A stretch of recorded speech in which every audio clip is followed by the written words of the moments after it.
Olá, bem-vindo, bem-vinda. Eu sou Rogério, dando continuidade aos estudos para o cargo de professor de educação básica na Prefeitura de Diadema. Eu venho aqui com um vídeo para resumir o livro. Vou tentar aqui com vocês. Não é fácil, tá? A importância do ato de ler de Paulo Freire. É muito complicado ler Paulo Freire e eu peço que você considere e desconsidere também, considere o esforço e desconsidere a falta de habilidade com algumas coisas, mas eu pretendo trazer aqui o básico, pelo menos o essencial, e esperamos que caia na prova. Vai ser um vídeo parecido com aquele que eu fiz da Candou, Direitos Humanos, sobre a violência e cotidiano escolar. É mais ou menos naquele sentido. Teve gente que gostou, espero que você goste. Deste resumo aqui na descrição do vídeo tem o resumo que eu fiz escrito. Coloquei no Colabora Concursos. Vamos lá. Bom, o livro ele não foi dedicado, o Paulo Freire não dedicou o tempo dele, sentou e escreveu o livro. Não foi bem assim. Na verdade, o livro foram juntados três artigos que se entrelaçaram e resultaram no livro aí. Foram 2 palestras e um artigo. Tá? 2 palestras e um artigo. Aí começando o livro vem com uma palestra que foi a importância do ato de ler. Tá? E nessa parte do livro fica muito claro o que? Paulo Freire deixa claro que a leitura do mundo precede a leitura da palavra. Ou seja, você, quando lê a palavra, na verdade você já tem o conhecimento de mundo. Então, você tem uma leitura de um mundo, tá? E quando você lê a palavra, por exemplo, bola, você já sabe o que é uma bola. Só que você, ao ler a palavra bola, você tem a leitura da palavra. Mas a leitura de mundo é bastante importante. Então, a leitura do mundo precede a leitura da palavra. E durante esta parte do livro, Paulo Freire relembra a sua infância, na alfabetização dele, e ele lembra que era como se ele relesse o mundo quando conseguia escrever ou ler alguma palavra sobre algo que ele conhecia, por exemplo, picolé, a frutas, né, as árvores, o sítio, o quintal. Então todas essas palavras, quando ele conseguia escrever, ele estava meio que redescobrindo. Era algo que ele já conhecia, mas aí, através da palavra, ele meio que aprofundava, vamos dizer assim. E ele também observa, nessa parte do livro, que ele vivia no mundo. Ele tinha uma vivência, um mundinho dele, mas que o mundo dos adultos era diferente. Por exemplo, quando ele ouvia os adultos conversarem, aquelas palavras ele muitas vezes não conhecia. Então, a partir disso, ele percebeu que existe um mundo, o mundo dele, Paulo Freire, criança, e existem outros mundos que são diferentes do mundo dele. Tá? Então, na escola, aí que vem a crítica do Paulo Freire. Na escola, muitas vezes, os professores ensinavam, até mesmo na época que ele estudou, ensinavam palavras que não faziam parte do cotidiano da criança. Por exemplo, boleto bancário. De repente colocam isso para a criança aprender a escrever e a ler boleto bancário. Ela apresenta uma grande dificuldade porque não é uma coisa que faz parte do cotidiano, do mundo dessa criança. Então, Paulo Freire traz sempre a ideia de contextualizar o vocabulário no ensino, na alfabetização, na escrita, no ensino da leitura, da escrita dessa criança, contextualizar, trazer elementos que, de fato, fazem parte do cotidiano da criança. Então, este é um ponto aí importante que Paulo Freire traz. Outro ponto importante que ele traz é que o educando ele tem que ser sujeito na alfabetização. Ou seja, ele tem que ser curioso, ser instigado a conhecer, a procurar entender. E não ficar aquela ideia de que o professor que vai ensinar. Na verdade, o próprio aluno, a própria criança, o próprio educando que aprende. E o professor também aprende com ele. Mais ou menos nesse sentido. Tá? E aí, partindo, claro, muito simples aqui, o meu resumo. Eu aconselho você ler o resumo escrito que eu fiz, que eu tive mais tempo para escrever. E aconselho também você ler o livro, que na parte de estudos, tem uma guia lá, Estudos para PEB 1, tem um livro para você ler também. Aí sim, você lendo o livro aí, você tira suas próprias conclusões e interpretações. Estou tentando, de certa forma, ajudá-lo aqui. Alfabetização de adultos e bibliotecas populares. Aí vem a parte 2 do livro, que é a segunda palestra, que ele diz respeito às bibliotecas populares. O primeiro ponto que ele observa já é que a biblioteca popular, ela não é neutra, ela é política. Não tem como você dizer que ela é neutra, não. É sempre há um elemento político. Paulo Freire deixa bem claro que não é possível separar a educação da política. Então a educação não é neutra, assim como a biblioteca popular não é neutra. Ela é também política. Então, se cair na prova falando a escola é neutra ou biblioteca popular é neutra, não é neutra. Para Paulo Freire não há neutralidade, na verdade ela é política. E aí ele faz uma crítica à maneira com que a biblioteca popular é arquitetada, a estrutura dela, um acervo de livros que não dizem respeito à realidade local. A população que aos arredores dessa biblioteca popular não se sente inserida. Ela vê aquele amontoado de livros que não dizem respeito à realidade local e parece assim um ambiente hostil. Então, Paulo Freire critica esse tipo de biblioteca e ele dá uma ideia assim, por que não uma biblioteca popular como uma espécie de centro cultural? Vamos dizer assim, por que não livros feitos pelos próprios moradores do local, ideias, histórias de pessoas da região. Então, por que não uma biblioteca popular que valorize a cultura local, vamos dizer assim, as histórias, as vivências dessas pessoas? Por que não? Tá até lembrando quando eu comentei, quando eu trabalhava na prefeitura de Adema, eu comentei que pretendia escrever um livro, eu quero ser um escritor. Aí o pessoal riu, né? Disse, não, mas você não tem como ser um escritor, porque vem sempre aquela ideia de que escrever um livro é sempre um mundo muito além da realidade, uma história que você tem que inventar, e nem sempre é assim. Eu penso assim como Paulo Freire, claro, longe de ser o Paulo Freire, mas eu penso que por que não um livro que traz uma realidade mais local, uma realidade mais, vamos, periférica? Por que não? Por que não um livro trazendo estas realidades?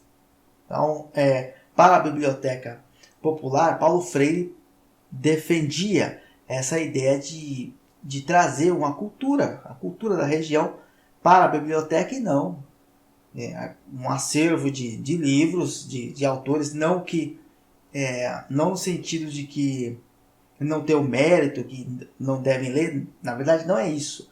Entra naquela questão dos mundos. Então, a pessoa que mora ali na periferia, existe o mundo dela, que ela precisa conhecer, que ela precisa se instigar a ler as palavras que dizem respeito ao seu mundo, tá? Para depois começar a descobrir outros mundos. Então, seria interessante ele começar a ler as histórias das pessoas que estão ali ao redor, de mini escritores ou novos escritores que estão surgindo, para depois sim ir ler José de Alencar, Machado de Assis. Aí são os clássicos. É importante, são outros mundos. Aí vai descobrir os mundos. Então, descobre o seu mundinho, a partir daí, a partir da dominância, vamos dizer assim, do seu mundo, você começa a descobrir outros mundos. Tá? É difícil, gente. Paulo Freire já entra bem na parte de filosofia mesmo, e a gente meio que dá uma viajada, mas é nesse sentido. Tá? Aí vem a terceira parte. O povo diz a sua palavra e a sua alfabetização em São Tomé e Príncipe. Aí já é um artigo que ele escreveu lá para Harvard. Ele estudou lá, enfim. Não sei, salvo engano, estudou, enfim. Ele tem um envolvimento com Harvard. Acho que ele estudou lá sim. Inclusive deu aula lá, enfim. Algo do tipo. Esqueci de pesquisar essa relação do Paulo Freire com Harvard, mas foi uma relação muito forte. Tem um envolvimento aí. Inclusive tem artigos do Paulo Freire lá. Então este é um artigo que São Tomé e Príncipe, que é um país, fica situado aí na África. Na verdade são duas ilhas, né, que formam um país, enfim, São Tomé e Príncipe, na época recém-independente. Foram colônias por muito tempo aí dos portugueses e conseguiram a sua libertação. Então no processo lá, teve um processo de alfabetização de adultos em São Tomé e Príncipe. Paulo Freire estava à frente e eles usaram cadernos de cultura popular. São 2 cadernos de cultura popular, um que era o processo de alfabetização e o outro era já a inicialização à gramática. E Paulo Freire deixou bem claro que não são cartilhas, são cadernos de cultura popular. Tá? Então são 2 cadernos. O primeiro caderno, ele diz respeito à alfabetização e ele traz à tona o cotidiano dessas pessoas, São Tomé e Príncipe. Lá atrás, a pesca, o bonito que é o que? Um peixe muito popular lá na região, a matabala, que é uma espécie de batata presente na dieta do povo santomense, enfim, nos cadernos traz à tona a contextualização, a cultura popular da região. É muito importante desses cadernos. E também nos cadernos, em muitas passagens, diz o seguinte, que a alfabetização é preciso praticar para aprender. Então é praticando que se aprende. Então é sempre traz à tona a prática. E nessa prática, o que trazem lá? Para poder unir, para poder ter uma sequência que seria o quê? A leitura de mundo, a reescrita e a pós-alfabetização. Como que é feito isso? Primeiro, o caderno tem elementos do cotidiano dessas pessoas. Então, aí a partir daí eles fazem a leitura de mundo. Aí a escrita, primeiro eles leem, depois eles escrevem, mas aí seria a reescrita. Paulo Freire trata como reescrita porque ele já conhece o mundo, ele está só reescrevendo. Mas enfim, seria a leitura, a escrita, primeiro a leitura baixa, depois uma escrita, depois a pós-alfabetização. Como que é essa pós-alfabetização? Depois da leitura, da escrita, vem a leitura em voz alta. Tá? Então, o educando lê em voz alta e depois há uma discussão a respeito do que foi lido. Aí é a pós-alfabetização. Então, depois que ele leu, escreveu e leu em voz alta, houve a discussão a respeito do que foi falado em voz alta, do que foi lido em voz alta. Aí após a alfabetização. E os textos desses cadernos remetem à realidade do país, o que vem acontecendo, sobretudo a independência do país, a luta, a reconstrução do país. Aí os temas são bastante críticos, políticos, sempre políticos, aí na alfabetização desses adultos. Aí o caderno 2, que é a inicialização à gramática, vai mais ou menos no mesmo sentido, contextualizar a realidade desses educandos, tá? E no uso da gramática, nos pronomes, ele associa a ideia de libertação do povo, porque recém-independente, então aquela ideia de libertação, de reconstruir o país através do trabalho. Então a ideia desses cadernos aí sempre contextualizando a realidade dos educandos ao que acontecia no país na época. Imagina um país recém-liberto, né? Era colônia por muito tempo, de repente ficou independente, era os primeiros passos, a reconstrução deste país. Tá? Então assim, claro, eu recomendo que você primeiro leia o meu resumo para dar uma força, ajudar a colaborar com o curso, mas também leia o livro. Não é fácil ler Paulo Freire, você lê, relê. É importante você ter a leitura, essa minha leitura, me perdoe, é curta ainda, eu preciso aprimorar, porque é preciso você ter conhecimento de outras obras de Paulo Freire, Pedagogia da Autonomia, Pedagogia do Oprimido, Pedagogia da Esperança. Então tem vários livros de Paulo Freire. Então quanto mais você tem conhecimento dessas outras obras de Paulo Freire, mais fácil fica a compreensão. Então assim, depende muito de outras leituras para você entender Paulo Freire mesmo. Não é uma tarefa fácil. Você, cada vez mais que você lê, mais você aprende com Paulo Freire. Mas a respeito desse livro, a importância do ato de ler, acho que a ideia central mesmo assim do livro sempre é que a leitura do mundo precede a leitura da palavra. Então, se cai na prova, a importância do ato de ler. Quanto mais livros você lê, melhor. Na verdade, Paulo Freire critica isso. Essa obsessão pela quantidade de leitura, pela quantidade de livros. E não é bem isso. Ele defende que o educando ele tem que adentrar, ler e entender o que está sendo lido e ter uma instigação, um interesse pelo que ele está lendo. Não só ler por ler. Ler um monte de livro, mas sem o interesse adequado. Aí, claro, sempre a ideia de que a contextualização, né,